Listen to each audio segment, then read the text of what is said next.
नहमदुहु व नुसल्ली अला रसूलिल करीम अम्मा बाद फ़अऊज़ु बिल्लाहि मिनश शैतानिर रजीम बिस्मिल्लाहिर रहमानिर रहीम। अस्सलामु अलैकुम व्यूअर्स, आपके favourite informative channel marital life से मैं हूं प्रोफेसर शब्बीर अहमद।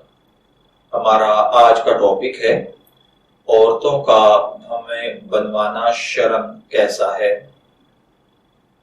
ये एक सवाल है जो हमसे एक बहन ने पूछा है।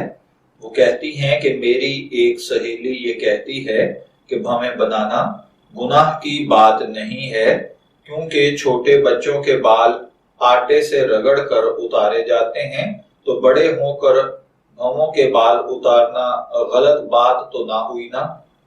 देखिए, अहादीस मुबारका में भवों के बालों के हवाले से बहुत सारी वईदें वारिद हुई हैं, और ऐसी औरत पर एक हदीस मुबारका में तो लानत तक की गई है। फिर ये कैसे हो सकता है कि भवें काटना, तराशना, संवारना, और वो भी बालों को काट कर संवारना, ये गुनाह क्यों ना होगा।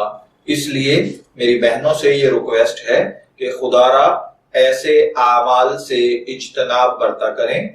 हजरत इब्ने उमर रजी अल्लाह ताला अन्हु फरमाते हैं कि जनाब नबी अकरम सल्लल्लाहु अलैहि वसल्लम ने लानत फरमाई है उन औरतों पर जो बाल जोड़ने वाली, जुड़वाने वाली हों, या फिर जिस्म पर गूंदने वाली या गुंदवाने वाली हों, यानी जो टैटू वगैरह बनवा लिए जाते हैं। ये सही बुखारी शरीफ के सफा नंबर 879 पर जिल्द दोम के अंदर ये हदीस मुबारका मौजूद है। तो जो भाई बहन भी इसको देखना चाहते हो वहां देख सकते हैं। लिहाजा मेरी आपसे रिक्वेस्ट है कि खवातीन हमें बनवाना, काटना, तराशना छोड़ दें।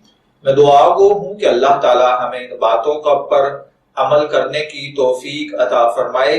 इजाजत चाहेंगे, फिर मिलेंगे किसी नए रूहानी टॉपिक के साथ। तब तक के लिए अल्लाह हाफिज।